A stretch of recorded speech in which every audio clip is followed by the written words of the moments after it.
Welcome, everybody. Hey, good evening. Happy to have you back here on our Friday night session. As usual, we'll Be give back. that's good to hear. It's been really informative. Thank you. Oh, it's my pleasure. It's our pleasure. Yes, This is a good way to start the season, absolutely. Can't wait. learning. And I'll tell you, while we're waiting for everybody else to join here, just a little look, peek into the background of all this. I'm finding a lot of value in this for myself when it comes to kind of the mental preparation that you experience prior to a game or a series. And here we are on a Friday night. It coincides with what would be the start of a series in college baseball. And I find myself kind of spending my day prior to now, similar to I would for a Friday night play job. Have some good meals, get a workout in, get some relaxation time in, make sure that I'm sharp for 7 p.m. And so I'm excited about the benefits that I'm getting from that part of the process beyond just talking about the umpiring side of things. So thanks for helping me out. Sure. You're killing two birds with one stone. Awesome.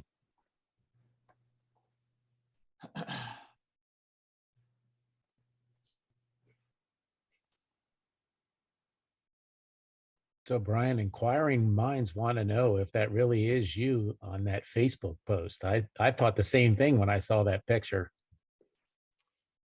I must assume you're asking about the robo ump, and the Correct. answer is yes, that is me. It's the picture that won't die. For whatever reason, every newspaper editor in the country has one or two pictures saved when it comes to robot umpires, and I'm the lucky one, which, for better or worse, it is what it is. Well, what does Jerry Jones say? Any publicity is good publicity. Did you sign a release, Brian? I'm sorry, go ahead. Did you sign a release? Oh, I'm sure I did.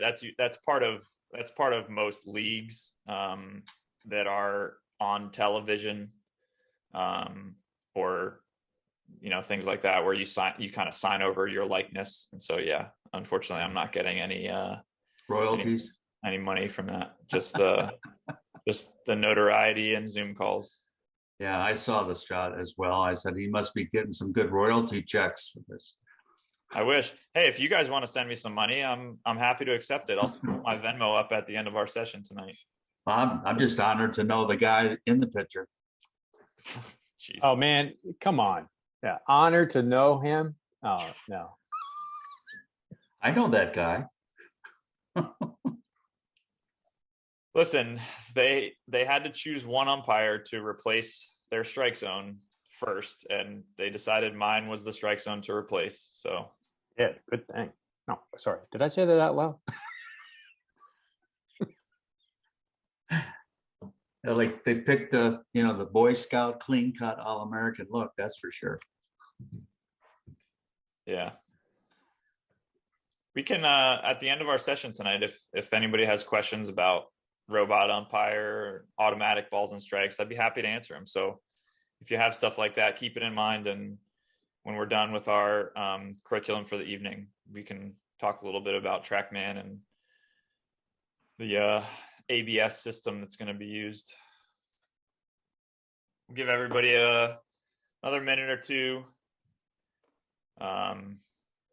We've been around that 140 number for our live viewers, and then some really great after the fact viewing on our YouTube video and on our website. So people are tuning in after the fact when they can't make it here live on Friday. So and for all of you that are here, please spread this to your local organization. If you know a new umpire that you think might want to get into this, or a ball player that might want to get into this, please send them those videos so that they can, have some information before they step out there and umpire a game for the first time.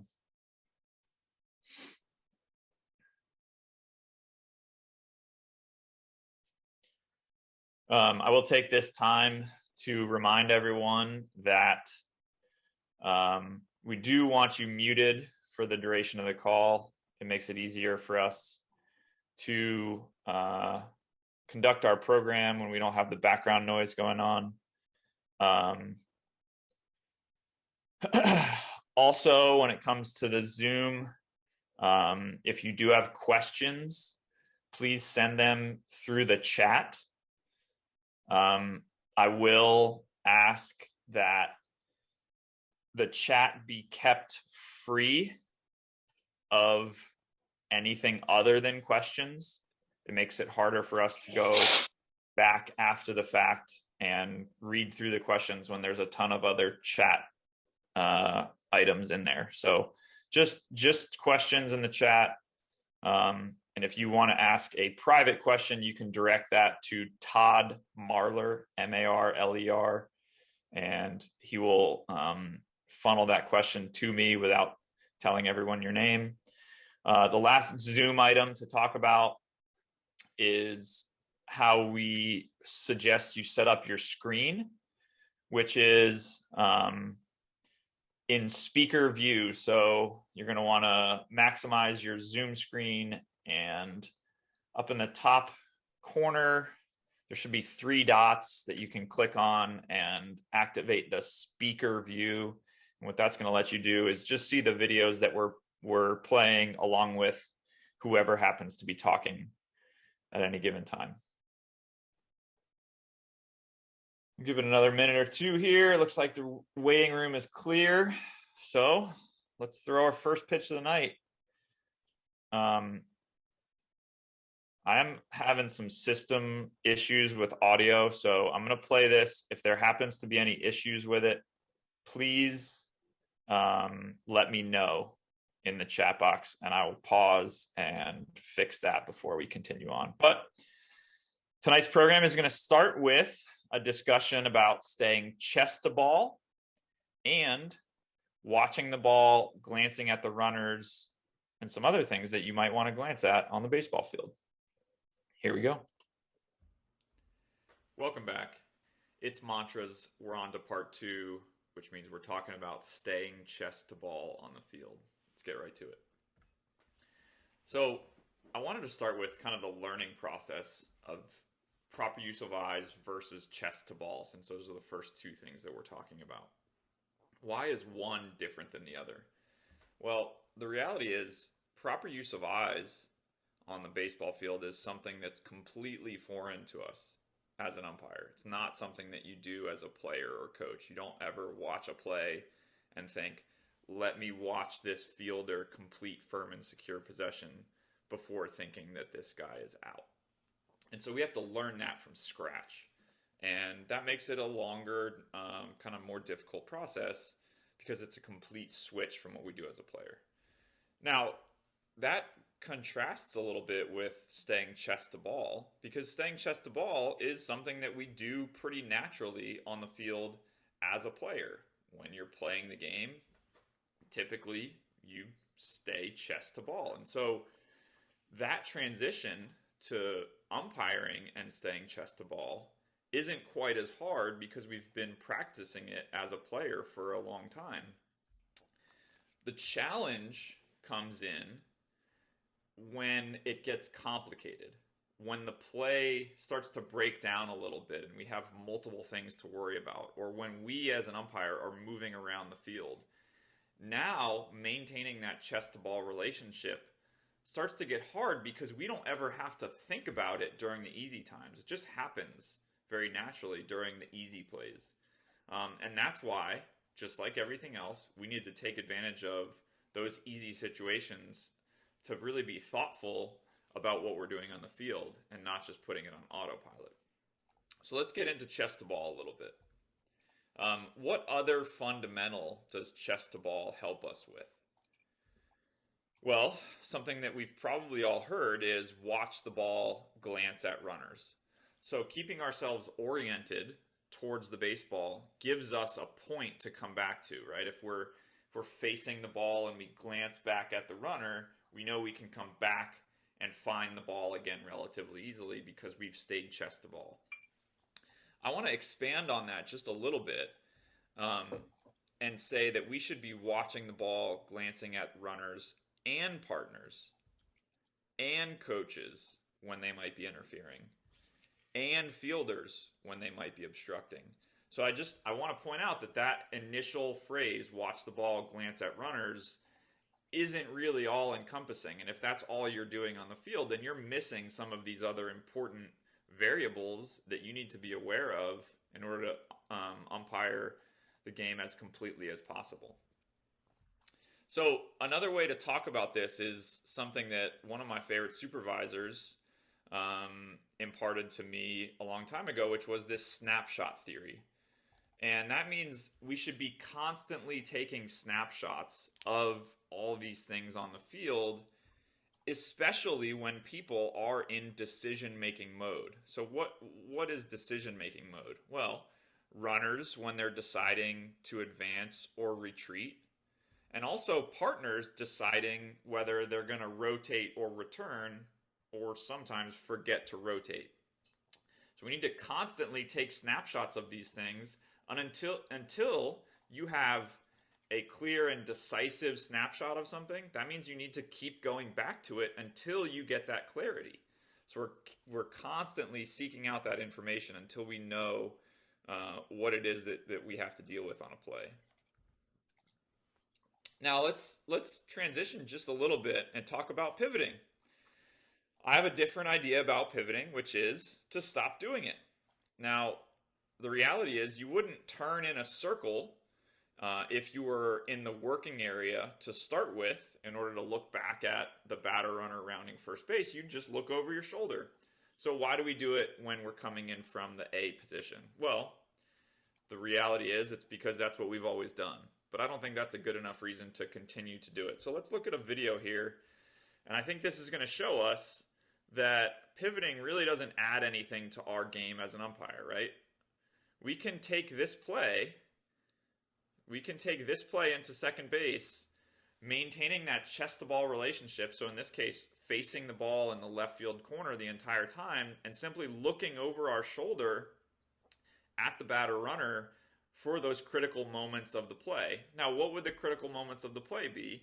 That would be as they're approaching first base when they're going to touch it, clearing the first baseman to make sure that there's no obstruction, and when they're in decision-making mode. So it's kind of a period of time where the runner is getting to first base, and then maybe as they get to, say, a third of the way past first base on their way to second, that's when we're going to have all the information we need. And we can do that by looking over our shoulder and staying chest to ball. In this case, it's also going to save us some steps, and it's going to make our progression to second base even easier so that we can get there well ahead of the runner with as few steps as possible. If you want to keep pivoting, go ahead. But that's our thought, is it's not really all that necessary. That was part one. On to part two. Really all that necessary anymore. Now, when do we struggle to stay chest to ball? It's important to talk about the situations that are difficult so that we can address them. We've identified a few things by looking at a lot of video, and they would be pass balls, ground balls to the infield, and when both we as the umpire and the ball are moving. So if we're moving around the working area and the ball is returning to the infield, that's when we tend to see our umpires maybe get turned around and lose that chest to ball relationship. So how can we get better at those things? Well, we mentioned it before, but it bears repeating. We've got to practice during the easy plays. That's how we're going to reinforce all of these good habits that we want to develop as an umpire that are going to really give us the tools to succeed in the long run. Practice during the easy plays. Keep doing it. Don't stop doing it even once it gets to a point where you feel comfortable. You've always got to refine that stuff. So, what would an easy play be? base hit to the outfield. There's not really anything going on. There's no plays at a base, but the ball gets thrown back to the cutoff, then to second base, then to the pitcher. We can stay chest to ball by simply turning a little bit on each of those throws. And so here's a play where there's nothing for us to officiate, but we're going to take advantage of the opportunity to just reinforce that habit of turning with the ball as it's returning to the infield. On a ball hit to the outfield, so if you're in the working area and a ball passes you over your left shoulder, we want to turn to that left side. Don't cheat and turn the opposite direction. Always turn on the side that the ball passes you. Those are good ways to practice during these easy situations when there's not a ton of other things on the field for us to worry about. Now, there is an exception to the rule here when we aren't going to stay chest to ball. Let's think about it for a second. When might this be? It's going to be on foul pop-ups. Okay, foul pop-up plays. What is the most important part of the play for us as the umpire? Really, it's what is the fielder doing? Okay, is that fielder going to come towards us? Is he going to go in front of us or behind us? We've got to be aware of what that fielder is doing so that we can deal with getting out of their way and then follow them to wherever the play is going to go. So understand that there is an exception to the rule here, and when there's a foul pop-up, we don't want to turn with the ball. We want to turn and face the fielder so that we know what's going on with that fielder. Let's look at some video. This is going to be highlighting our ground ball to the infield situation that we just talked about. This is a great job here of turning with the ball over our left shoulder as the base umpire.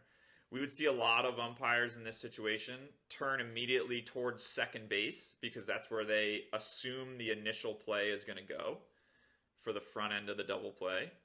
And as you can see here, rather than having a forced play at second, we're going to have a quick tag. So if this umpire turns towards second base to the right, to his right side, he might kind of turn his back to this initial quick tag that he's going to have here on his left side. So this is a really good job of turning chest to ball and making sure that you're going to stay oriented to the important elements of this play. Another one here, this is going to be talking about our pass ball situation. And that's obviously not a feeling we want to have as an umpire with this ball getting lost behind us and not knowing where it is. So let's kind of break this down and not just say, don't let this happen, don't get hit by the ball, but why did this happen? The reality is this ball went off to the right side of the umpire, and he thought that there was going to be a throw kind of coming from the third baseline extended area, but because of the geography of this field, it bounced more towards the central area behind the plate, and now he put himself right in the pathway of that throw. The way to defend against this, stay chest to ball. Simple as that. But we see umpires on pass balls lose this chest to ball relationship all the time.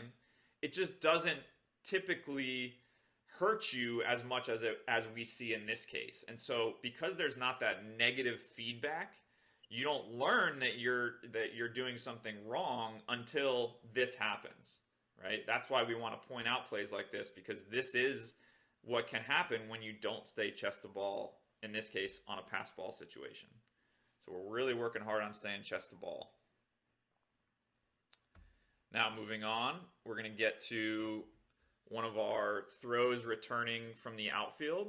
Let's take a look at the base umpire here, turning with the ball one way and then the other, staying chest to ball throughout the end of this play. So really there's three instances of a maintenance of chest to ball relationship by this base umpire that keeps him in the play the whole time. It would have been very easy for him to kind of get lazy and not stay chest to ball in one of those instances. And that might have been the moment that he lost track of where the ball was and then where the next play was going to be. But because the umpire doesn't lose that chest to ball relationship, he's going to stay on top of the next possible play at all times. So really nice job here. And just let's think about how you might officiate this play and whether there would have been an instance where you might have got turned around in the wrong direction and not been ready for your next possible play.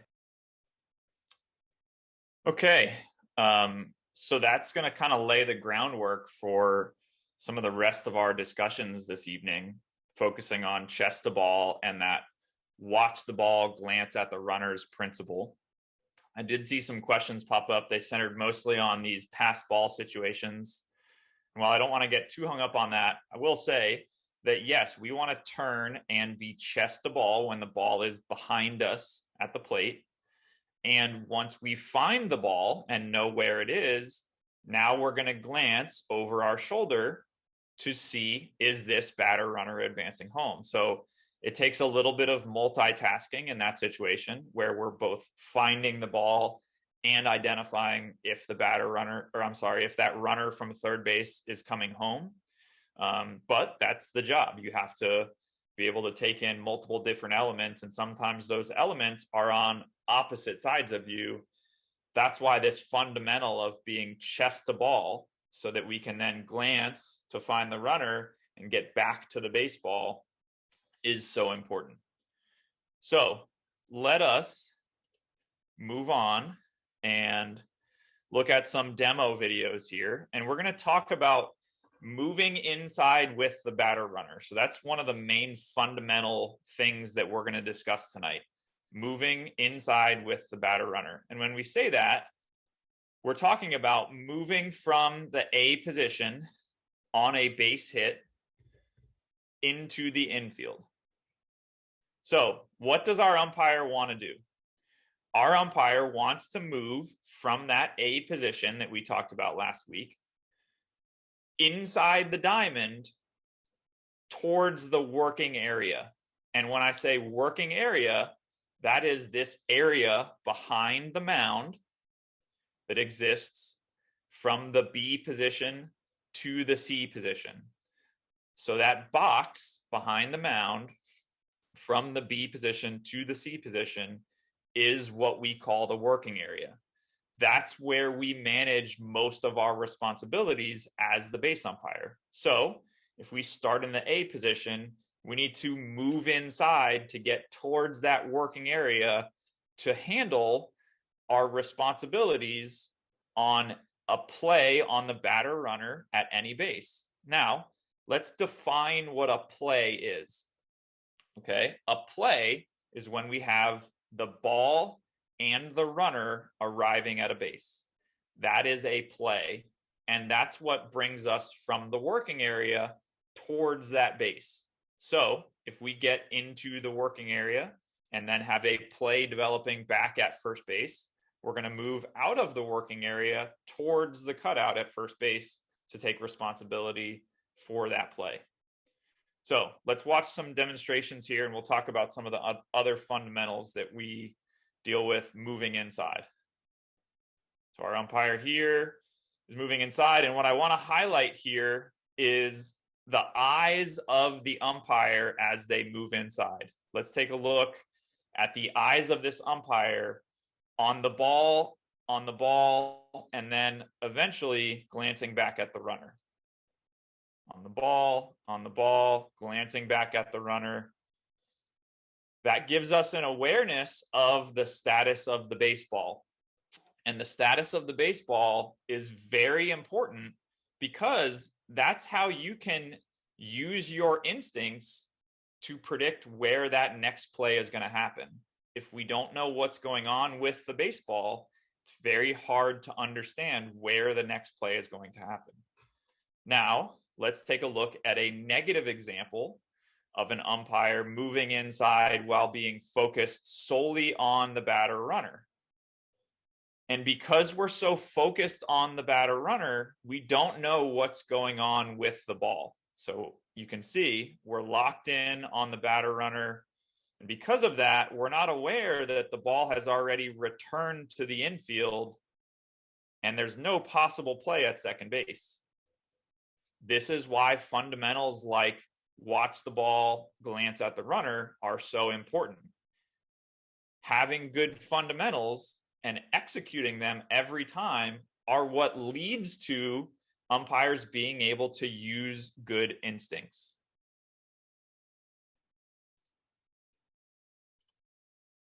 So another piece that we're going to discuss when it comes to moving inside from the A position is our entrance angle. So we don't always want to run to the same spot if the play is changing. So this yellow line represents a path that we would take on a clean base hit when it's very likely that the batter runner is going to stay at first base. The blue line is the path that we would want to see our umpires take when we have a ball in the gap and a play likely developing into second base. So here's a ball in the gap with a likely play developing into second base. Let's see the pathway our umpire takes. Almost directly to second to arrive ahead of that batter runner.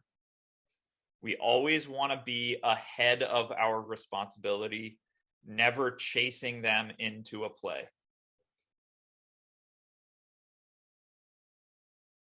Again, let's take a look at a bad example of this entrance angle on a ball in the gap when our play is likely to happen at second base. Now we're going to see our umpire shallow, pivot, and then chase this batter runner into second base. And that doesn't happen because of our speed or our athleticism.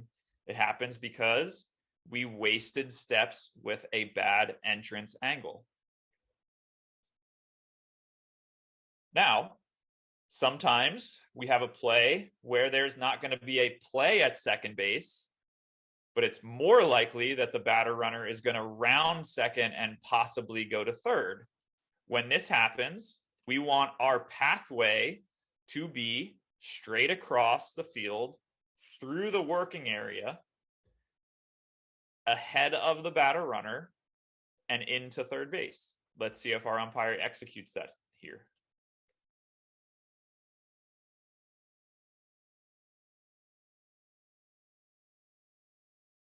So we see as few wasted steps as possible from this umpire, getting from the A position across the field, watching the ball and glancing at the runner, and eventually taking this play on the runner into third base. Now let's see it done poorly with an umpire who's going to follow the runner from station to station. And we can see all of the wasted steps are going to add up to us being late for our play at third base.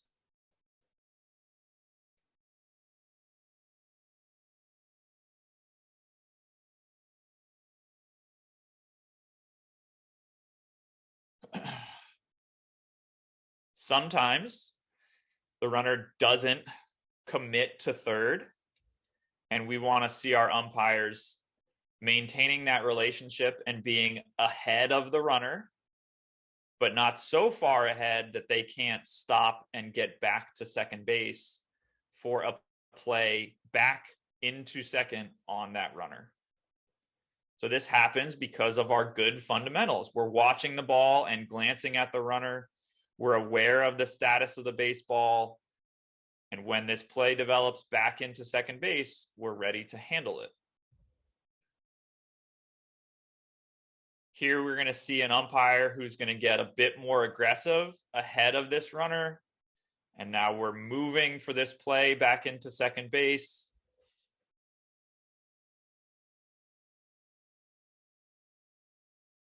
So lack of awareness of the status of the baseball is usually the culprit for something like this.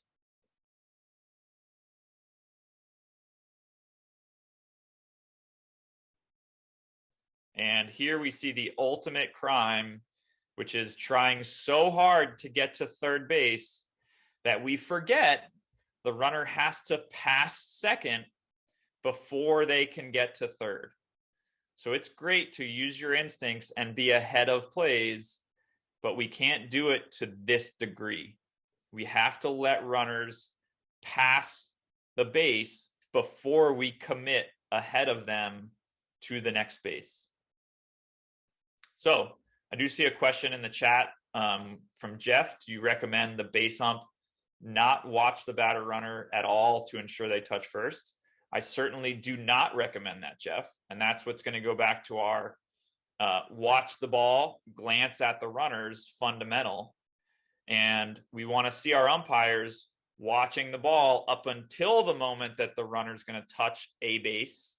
And then our eyes go from the ball to the runner to ensure that they touch the base and round it without obstruction. And then we also want to figure out, are they committed to the next base? So we're constantly seeking out that information about what's going on with the ball and any runners that we're responsible for. I don't believe there were any other questions in the chat. So that was our very efficient look at entering the infield as the base umpire, moving from the A position inside the infield. Now, another thing that we have to deal with as base umpires is plays at first base. Allow me to remove this red line. At some point, I'm going to figure out why exactly that happens. So let's talk about taking force plays at first base. Okay. Outside of calling balls and strikes, calling force plays at first base is the thing that you are going to do most as an umpire. And so we want to make sure that we have a good plan for how to do it well. Let's start by figuring out what the common reasons are for missing plays at first base. And we think those reasons are anticipation. We predict the outcome of the play before it happens. The play blows up on us. And this is a common phrase used to describe the feeling of everything coming together at one time. But here's the thing about the play blowing up. It has nothing to do with your distance from the play. What it does have to do with, we'll talk about later. And last is our poor position without time to adjust. And this would look like being in a spot where you can't see a critical element of a forced play at first base, like a pulled foot or a swipe tag, and you don't have time to adjust. So let's address those few issues one at a time. Anticipation. This is the simplest thing to address, but it's by no means easy. It's very easy to fall into the trap of an umpire of anticipating or predicting plays. A two-hopper to the shortstop should be an easy play until it's not. We need to be ready for all of the possible outcomes of a play. The way we do that is by eliminating that urge to anticipate the result. So the play blowing up, why does this happen? Like I said, it's not because of your distance from the play. It's because our eyes arrive late. When the ball, the runner, and our eyes all come together at the same time, we have no way of knowing whether the ball or the runner got there first. So how do we fix that? Well, we want to get away from reading a true throw.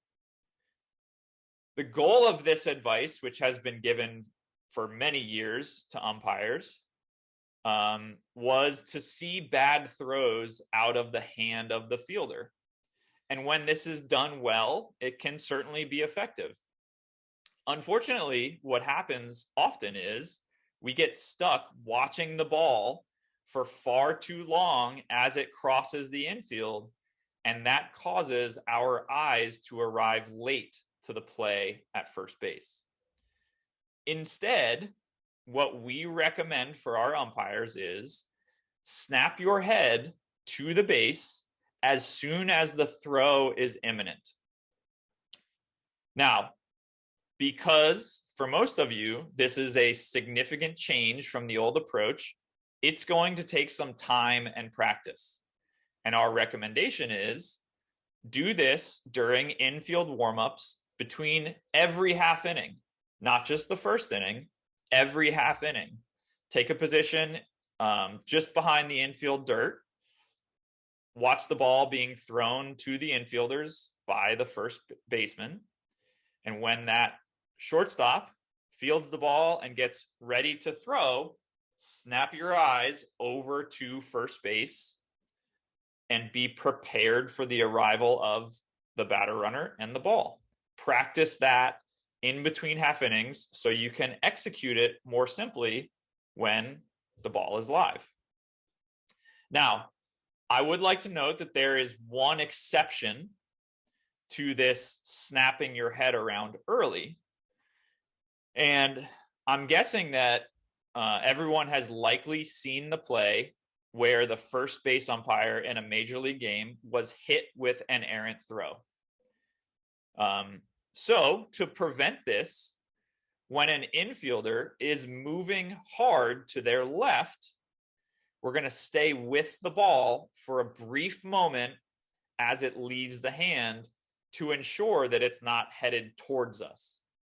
If you go back and look at that play, it was a play where the shortstop was moving hard up the middle, and that momentum, his body's momentum, pulled the throw towards the first base umpire who had snapped his head around early, which is almost every advanced umpire's mechanic at this point, to get your head around early. So you're probably asking yourself, if this is new to you, how am I supposed to know if it is a bad throw that will require some sort of adjustment? Well, we have a solution to that. And that solution is use the actions of the first baseman. The first baseman's job is to field the ball. They will tell you by the movement of their feet if it's a true throw or a throw that's going to cause a pulled foot or a possible swipe tag. So that creates a nice transition to talking about our positioning with little time to adjust. So people love to talk about adjusting for force plays at first base when there's a pulled foot or a swipe tag. But the unfortunate reality is most of the video we have shows that umpire adjustment happens after the fact, after the play has already concluded. Even the best umpires in the world are adjusting after the fact when that happens. So how do we deal with that? Well, our plan is stay out of the area where it's more likely the first baseman is going to pull their foot. So let's think about this, and we're going to look at some graphics here that are going to help. The first baseman wants to go get the ball. They don't want the ball to travel through the air any further than it has to, because that gives the runner a better chance of being safe. So think about every throw to first base by using this graphic. On a throw that's going to originate from the left side of the infield. So this arrow is the direction that our throw is coming from. So on this throw from the left side of the infield, the first baseman wants to go get that ball. This black shaded area is the space that the first baseman is most likely to pull their foot. So what do we want to do? We want to stay out of that area. The red triangle would be the space on the field where we would put ourselves in the danger zone of having that first baseman pull towards us. And so the answer is stay in a better spot and smile while you're doing it. Let's look at another throw originating from slightly to the right of second base. And what we can see is that this starts to move that shaded area where the first baseman is likely to pull their foot also around to the right. Where do we want to avoid that same shaded area and staying as close to the line as we can? Now, of course, we do have a batter runner coming down the line, and we want to stay out of their pathway. So we can never take a position that's directly on the line. So make sure that you're moving yourself out of that batter runner's way with your position for plays at first base. Now we're going to move the origin of that throw around even further to the right. And what does that do to the area where the first baseman might pull their foot? Well, of course, it's shifting it as well. So now that that area has shifted, all of this space in fair territory becomes a bad spot for us to take the play, which means we may have to adjust into foul territory for these plays where the throw is originating from closer to the first base line. What we call that is a pressure play. So if the ball is going to pressure you as the first base umpire, as it gets closer to the right field line, you may take a play at first base from foul territory. I will note in the 2-umpire system, this creates a hole at second base if there is an overthrow, because the reality is the base umpire is now behind the batter runner if that batter runner wants to go to second base.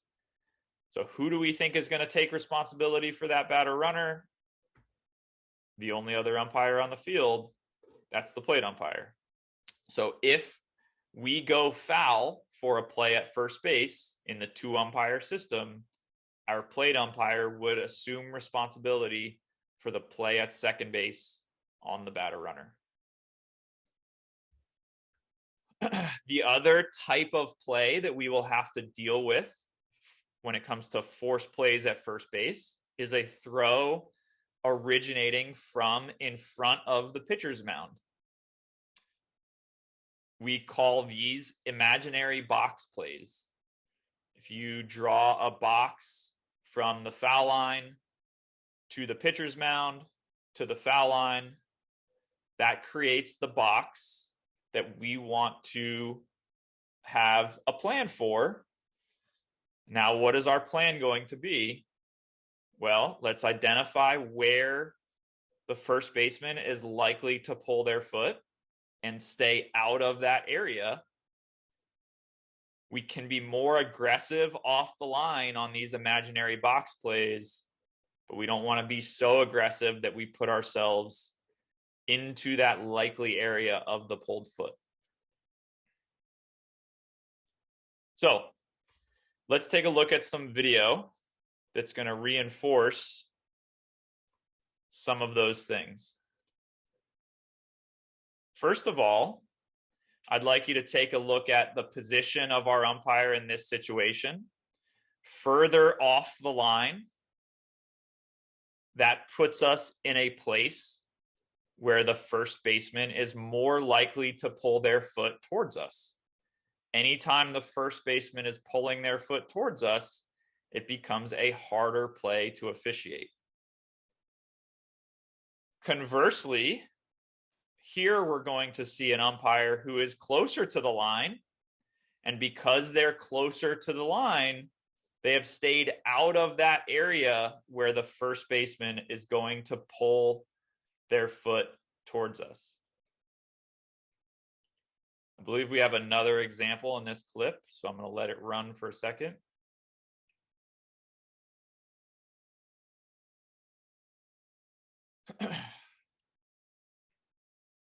And here we can see if the first baseman is going to pull their foot towards the throw, we have a great view of that from this space closer to the line.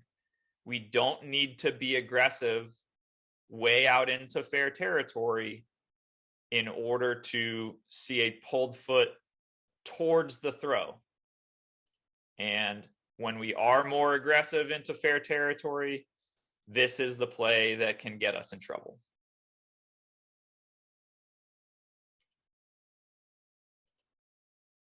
Okay, let's look at some of our demo plays here. So we're going to see some good and bad examples. This will be a good example of an umpire 1 to 2 steps off the line, getting their head around early, and finishing the play with proper use of eyes. So getting to your spot, getting your head around early, and finishing the play with proper use of eyes. Now we're going to see a negative example. Let's see the things that this umpire does poorly.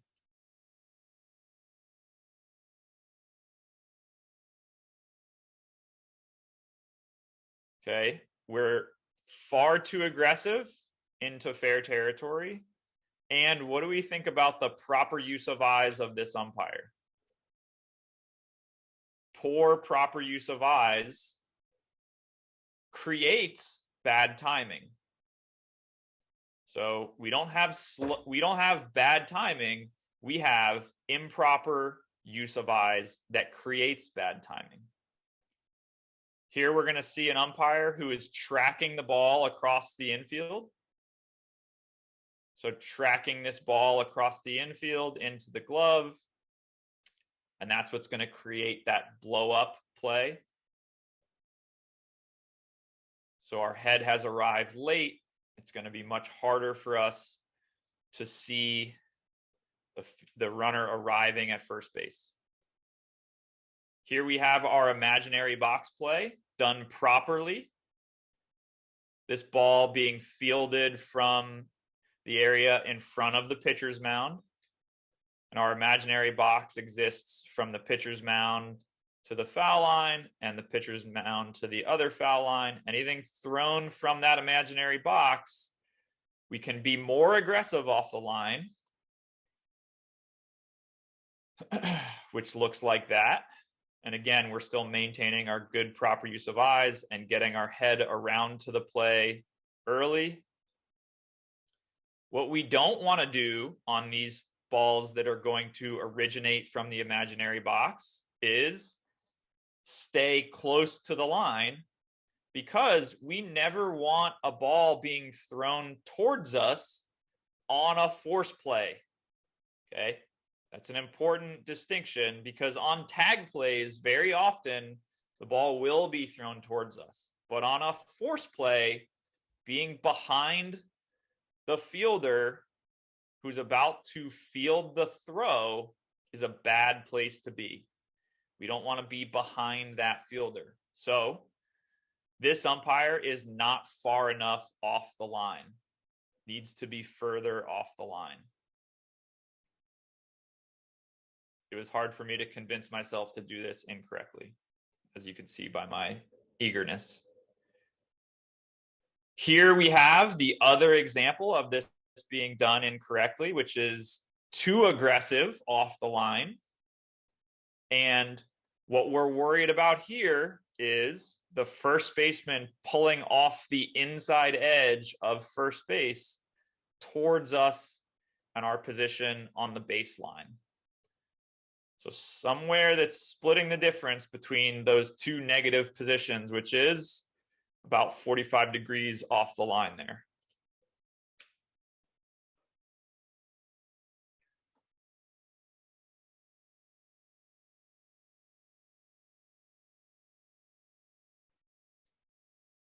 So one thing I wanted to depict was what it looks like to get your head around early versus late, because that's something that's still hard to convince umpires that it's a good idea. But once you start to do it, all of those tough plays at first base that you've been stressing over for years, they start to become really easy. You just got to trust me. Try it. You'll love it. So here's what it looks like when we get our head around early. We can easily see the arrival of the runner as it relates to the arrival of the ball.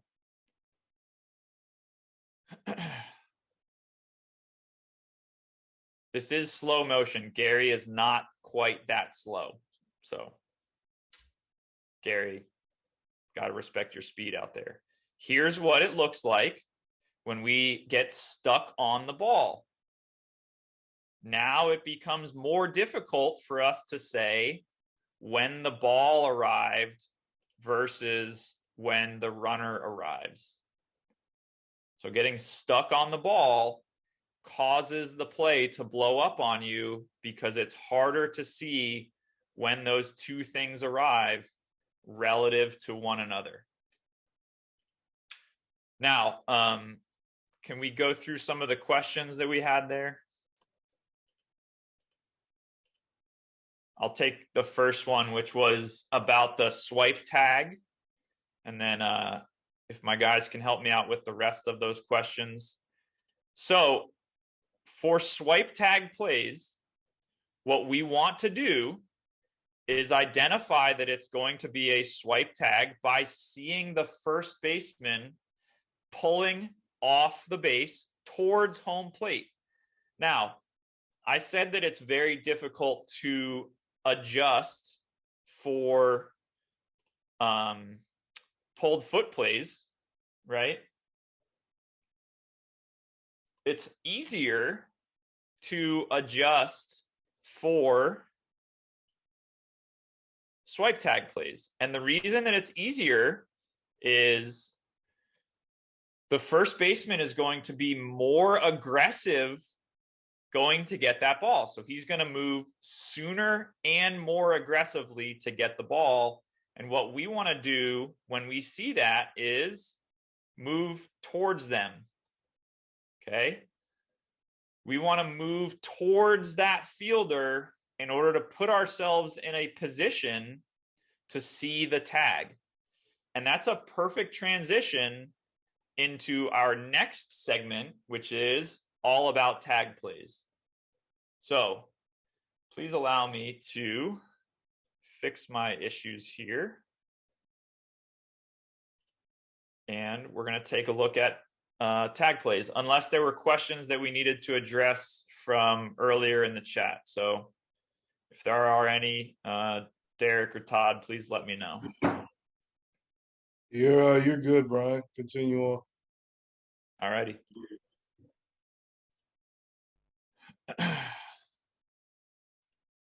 Okay. I'm going to throw it to Donnie and Brian from circa 2019, and they're going to talk about the wedge and taking tag plays at the plate.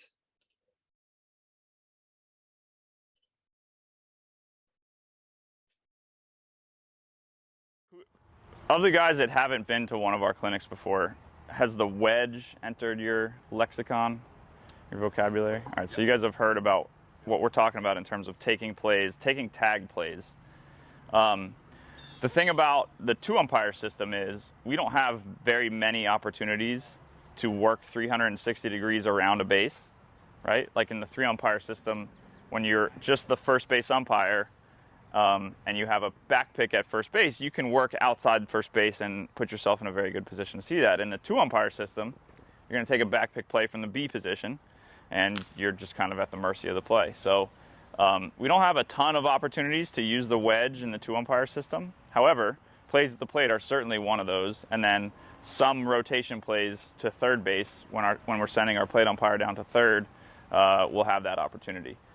But it's good to talk about what we're thinking about so that you can kind of put it in the back of your head as you're moving forward with your umpiring career, and certainly, take these plays at the plate the best way you can. So there's three pieces to the wedge. That is good starting position, A. Reaction to the fielder's movement, B. And then quiet steps as the play develops, C. So A, B, and C. Starting position, reaction to the fielder, quiet steps as the play develops. So let's talk about starting position. So if we know our catcher's going to kind of go out in front of the plate as soon as this ball gets hit in the outfield, where do I want to go? So I started this play somewhere around here. Where do I want to go? Back up to the edge of the dirt circle, right? That was how we used to take plays at the plate. Back up to the edge of the dirt circle and pick either first baseline extended, or this would be third baseline extended if it was a swipe tag, right? But the thing about backing up to the edge of the dirt circle and then guessing about how the play is going to develop is if you're a bad guesser, or if something weird happens as the play is unfolding, you're completely out of the play to the degree that you can't get back into it. You can't make an adjustment back into it. And what I say by back out of the play so you can't adjust is, if I'm here and Donnie is going to swipe a tag, give me a runner. If he's going to swipe a tag on the back of the runner, so he goes up the line a little bit and he's going to swipe a tag on the back of the runner, I need to be somewhere I can see that tag. Unfortunately, go ahead and just hold the glove there. Unfortunately for me, the fewest number of steps I can take to get there is 1, 2, 3, 4, 5. Now I'm in the wedge. So 5 steps as he's catching the ball and tagging the runner. Do we have time to take that many steps? Certainly not. So that's why starting position becomes important. So let's rewind a bit. I want to maintain a close relationship to this fielder and have the runner sliding towards me so that when he moves, I can stay in a position to adjust around him, okay? So I'm closer to this play than I might have been in the past, right? So for me, and what I think is good for you guys, is about that 6 feet. So two big steps away, which is about our starting position as we're taking pitches at the plate. So we're in a pretty good starting position here. Which gets us to our next part of the wedge, reaction to the fielder's movement, okay? And if you think about the wedge in terms of, I want to make sure I stay with this fielder wherever he goes so that I can see the tag, then that means when he goes to get the ball, I need to match his steps to stay in a position to see that tag. So if he moves forward, I need to move forward. This relationship to him has stayed the same now, okay? I haven't separated from him in any meaningful way.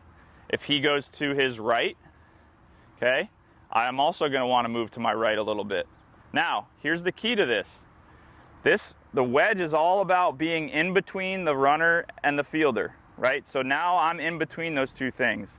If he goes to his right and I react all the way over here, outside of his body, am I in between those two things anymore? No, I've taken myself outside the window. So we're always staying closer to the base than the fielder is if he goes away from it, because he's going to come back and keep that window open for me. But if I go outside his body, he's going to close that out. What if he goes to his left, right? So he's in that position there. He goes to his left. I want to go to my left a little bit. Same idea. The negative here would be adjusting too far outside his body so that when he brings that tag back to the runner, I'm going to be outside the window, okay? Outside the window. Right here, inside the window, between these two. Right here, outside the window. I can't see it. So, we've taken a good starting possession. We've reacted to the fielder's movement. So let's say he goes forward a little bit and maybe up the third base line. So I'm going to go forward with him and up the third base line. Now, if he tags him on the side or right on the front, so get it over here, I can see that from here. So I've matched his movement and I can see this tag. But we were all taught to be set for plays, right? Never move once the play is happening. All right, well, I'm going to be set for this play, and now instead of him tagging him on the arm, he's going to tag him on the back. Am I in the window anymore? No, but well, I was set for the play like my, umpire supervisor told me to do 25 years ago. So I'm going to stay set for this play, right? That's what I have to do. No, I'm going to use quiet steps because I've put myself in a position that 1 or 2 steps can keep me in that window. I can take those 1 or 2 steps as the play's unfolding. But think about this in terms of, old school umpiring. If you're back here because you guessed a swipe tag and you went third baseline extended to the edge of the dirt circle, then you might as well stay set. It made sense to stay set from back here because you can't adjust for the play. So stay set. Yeah, that's fine. But when you're putting yourself in a position to constantly react to the play as it's unfolding and stay in that window, then these couple steps under control as the play's unfolding make a lot of sense to put me in a position to see that tag, right? So be set for the play was grounded in good thinking when you were 15 feet away from it. But when you can stay right on top of it, let's continue to take those quiet steps as the play unfolds. All right, so let's talk about not getting creamed by the runner as he comes through. So if I stay with this catcher, is the catcher ever, or is the runner ever going to go through the catcher? So if I stay with the catcher, he's protecting me, because the runner's either going to go, I mean, yeah, if he wants to slide over and block, now we have a collision play, but I'm safe because he can't get to me. But more often than not these days, the runner goes around the catcher, which if I stay right on the catcher, that's protecting me from the pathway of the runner. So where you don't want to end up is right here, okay? If he's going to swipe tag around and I'm going to stand like this, now I'm in the way of the runner. So use the catcher to protect you from that. Let's talk briefly about collision plays, because they still do sometimes happen. Maybe not exactly a collision, but like a blocking of the base or the plate. So if he stays right on top of the plate the whole time and he catches the ball and he's got the ball ahead of the arrival of the runner, do I want to go back here behind him like this? What do I want to do? One adjustment step this way. But let's look at how this play develops from the beginning. So he's in his legal starting position, okay? And he's not moving. Should I be moving? If he's not moving, should I be moving? Here's what we're going to see from our umpires. Everybody gets really comfortable going around here because everything's a swipe tag, and now he takes away the front edge of the plate, and I can't see that. So it's fine to go here when you need to, when that's how the play unfolds. But don't go there just because that's what you're comfortable doing. Go there because that's how the play unfolds. So if he stays right in front of the plate and he gets the ball early and now takes the front edge away, it's simply this one step of adjustment here, okay? If that unfolds where the runner's just a little bit earlier to the plate, or he doesn't get the tag there as quick, it's this, and then one step this way, because now I can see in between those two things. So staying close allows me to take that one adjustment step one way or the other to keep myself in the window, okay? You guys have any questions about the wedge? Yeah, just in working the wedge when the ball's thrown to the pitcher, right? So it's gotten away from him. Now the pitcher's coming in the middle. Covering the plate? Yeah, covering the plate. So let's think about tag plays in terms of the tag is going to be either the front side here. Just come right here, Marsh. Wedge, right? It's the same thing. It just might develop from a different side.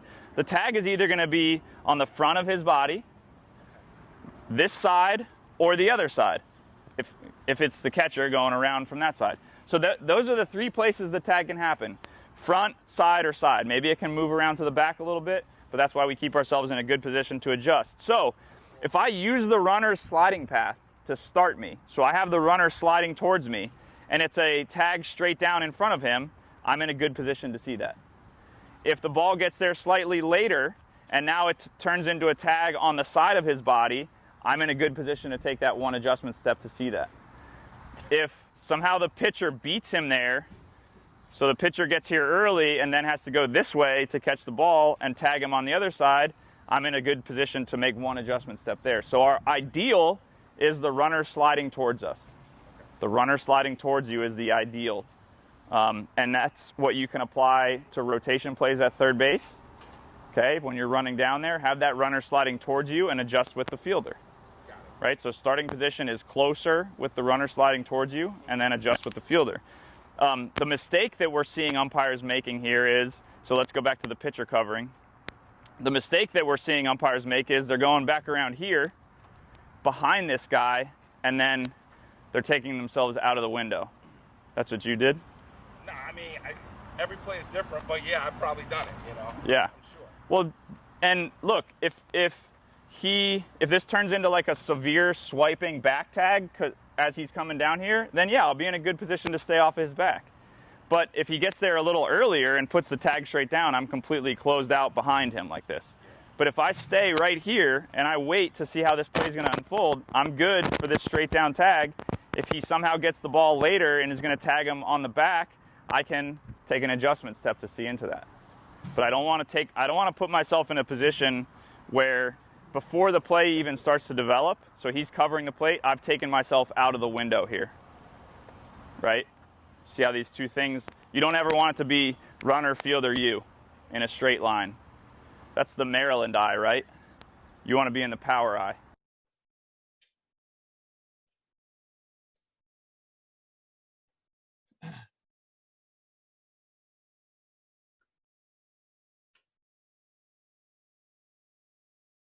So the thought processes move based on the runner coming at you? If you stay in a position where the runner is sliding towards you, you'll always be able to adjust in all directions relative to his body, right?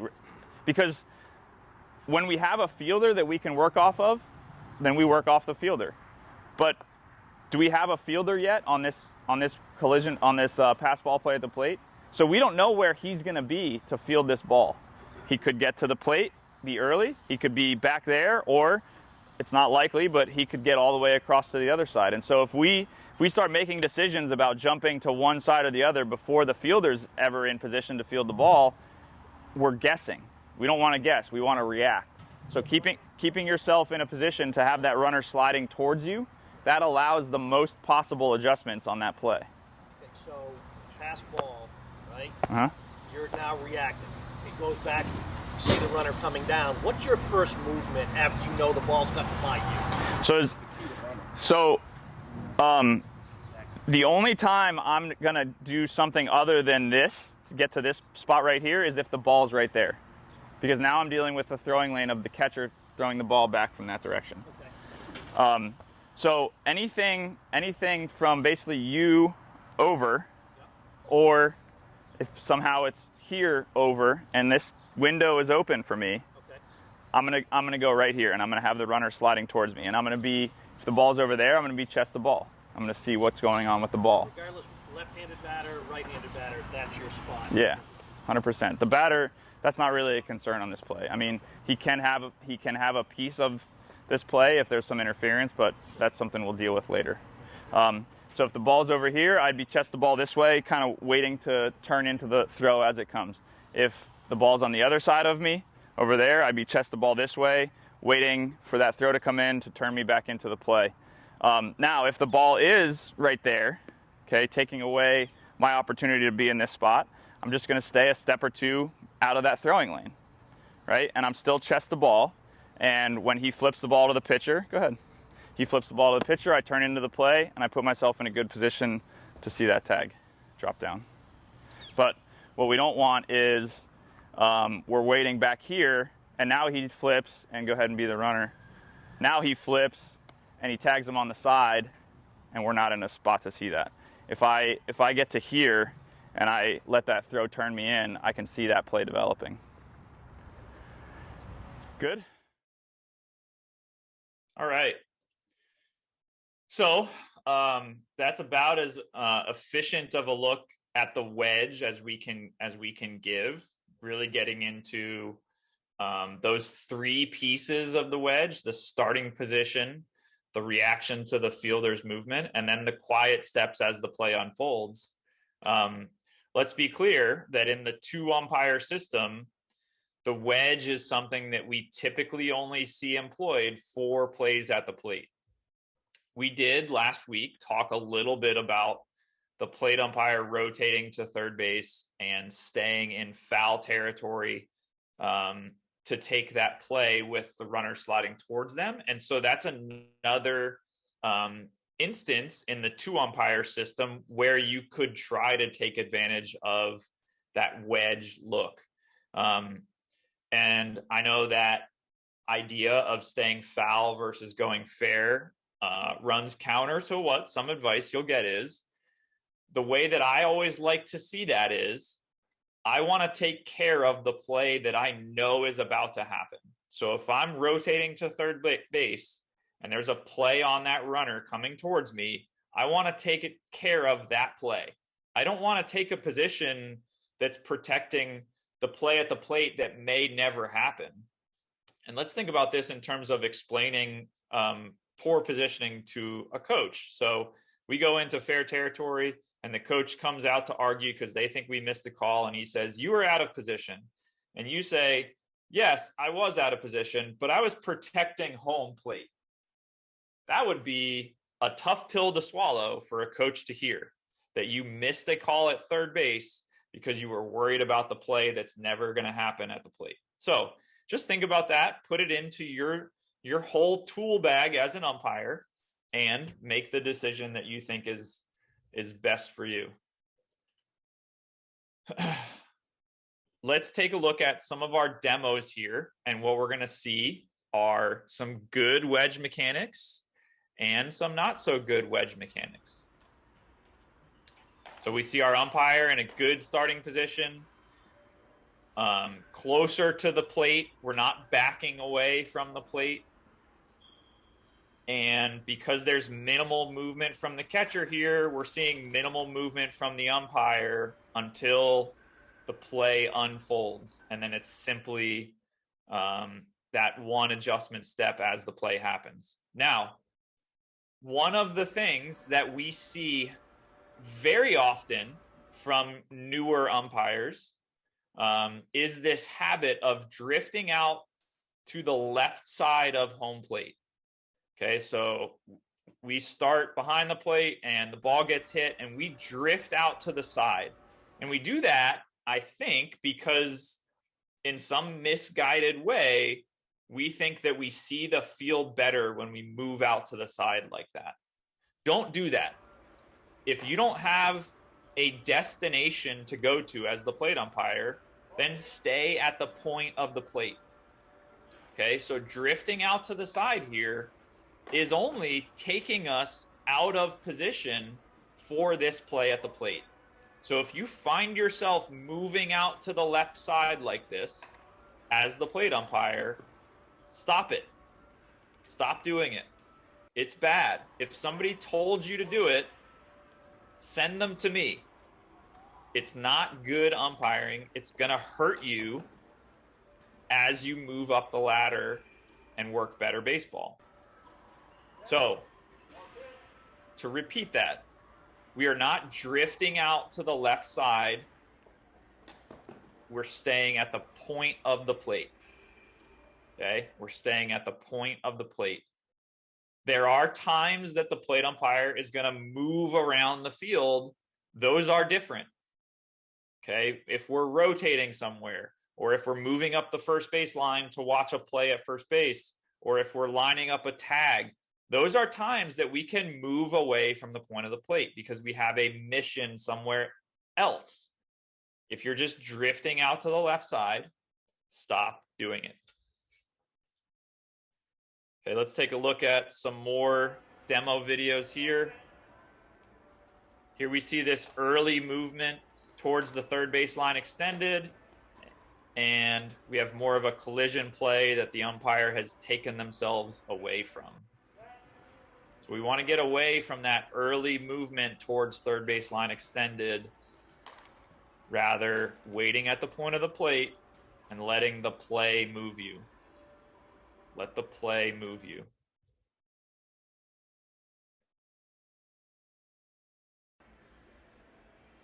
One of the other things we talked about in our wedge presentation that you just watched was this movement too far around the body of the catcher. We want to stay in between the fielder and the runner. We don't want to put ourselves outside of that window by moving too aggressively around the catcher. By moving too aggressively around the catcher, we take ourselves outside of that window.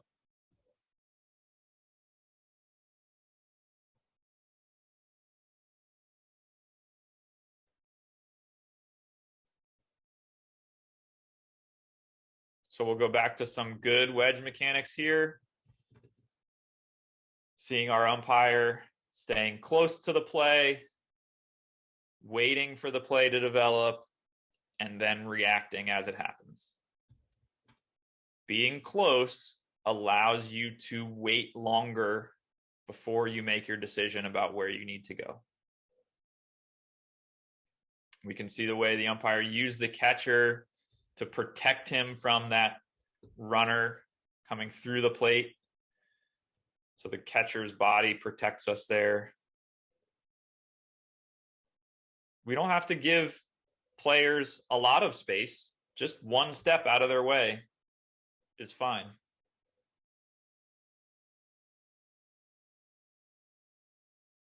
Now we have more of a collision type play. And because the umpire waited at the point of the plate, he can put himself in a better spot to see in between the fielder and the runner, which is the goal of the wedge.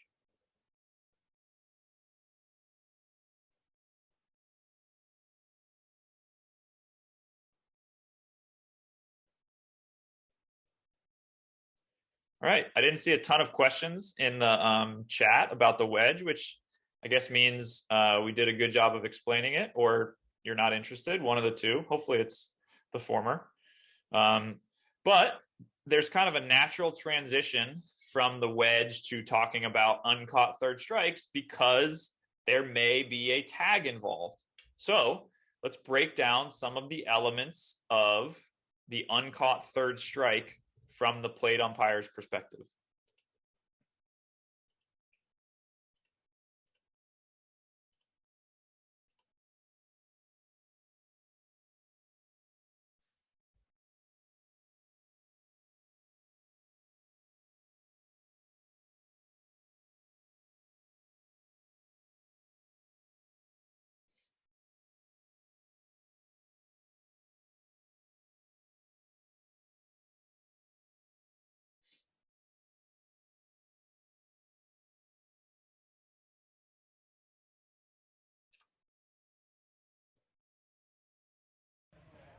All right, we're talking about uncaught third strikes, and we're going to start by discussing the rule. And the rule here is that on strike 3, if this ball is not caught by the catcher and we have 2 outs or first base unoccupied, this batter can run to first base and he needs to be put out by the defense, and they can put him out by either tagging him or throwing the ball to first base for a force out. So that's our rule for uncaught third strikes. Now let's take a look at some of the mechanics that we're going to have as umpires. We at United feel very strongly that swinging strikes, strike 1 and 2, should be signaled with the point out to the side. Okay, and the reason for that is if I signal strike 1 and strike 2 with the point, and now we have strike 3 and it's uncaught, it's very natural for me to continue signaling that as a point. However, if I signal swinging strike 1 with this hammer, swinging strike 2 with this hammer, and now we have an uncaught strike 3, and I give this hammer signal, that's looking like I'm calling this batter runner out, and that's not something that we want to do. So swinging strikes, we're signaling here. Now, on strike 3, if the ball is caught cleanly by the catcher, we can signal that that batter is out. That is acceptable. However, when the ball is not caught in flight by the catcher, we're signaling the swing, and we're going to get away from signaling no catch because these two people are not looking at me, and they're the two people that need to know whether I have a swing, whether I have a catch or no catch. So I'm simply going to use the verbal of no catch while I'm signaling the swing so that I don't have to worry about signaling a swing and then no catch and then tag all back to back. That's going to get jumbled and confusing. Now let's talk about some of the movement that we want to see on these uncaught third strike situations. And that is, I've got to recognize how this tag is going to develop as the batter starts to go towards first base and the catcher may chase them up the line. And what I really want to do is let my point here pull me out to the side. So when this batter starts to run and the catcher chases him, I put myself in a position where I can see either the tag or the missed tag. If I stay stationary back here and that action happens with the batter going up the first baseline, I'm going to be in a position where I can't see that tag either hitting or missing the batter. So we signal the swing, and that pulls me out to the side, and my batter's going to start to move, and my catcher's going to miss this tag, what should happen now? Because there's another part of this play that I need to officiate, and that is the possibility for a runner's lane violation on this batter runner. That means I need to move back towards the first base line at this point to see that runner's lane. All the while, I'm going to make sure I stay out of this catcher's way. So while I'm moving to see the tag, if that tag doesn't happen, I now need to move back to the first base line to see a possible runner's lane violation play. So there's a lot going on these uncaught third strike plays. That's why we want you to be prepared for it.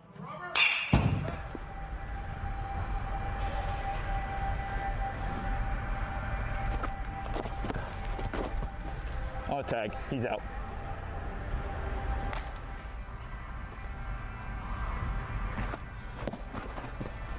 On the tag, he's out.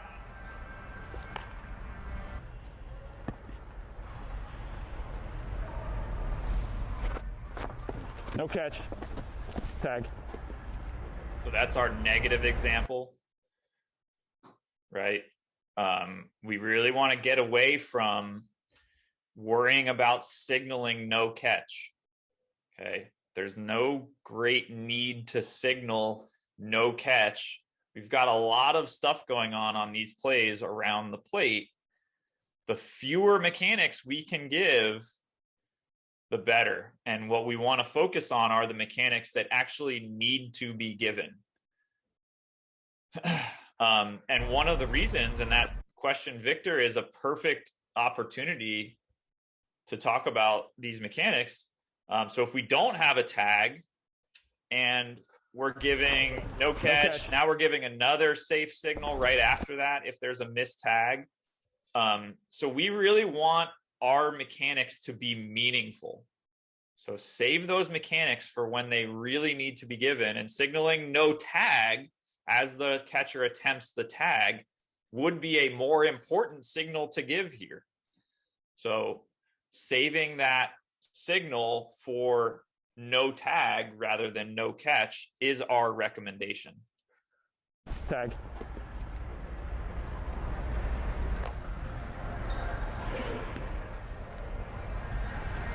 And here we're going to focus on the movements. So staying stationary and not seeing the action of that play. And Danny Miller did a great job of capturing both good movements. So that's a good movement out to the side to see the tag. And also poor movements. So this is what it looks like when we don't react to this play, and now we are guessing. And that's not a feeling that you want to have, is guessing about what happens on the field. I did see a question that I wanted to address because it's a pretty standard question here. And that is, if the catcher moves out to the right, what do we do? Okay, so if the catcher moves out to the right, what is it we want to do? And the answer is when we talk about staying inside of that catcher's body. So if the catcher moves to their right to get the ball, we also want to move with them a little bit, but not so far that we put ourselves outside their body.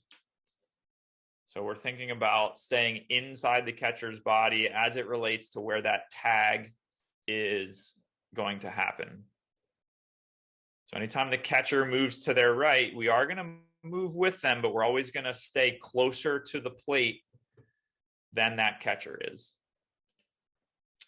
I see another question about called strike three. If it's a called strike three and then drop, then yeah, we would need to verbalize that we've called that pitch a strike,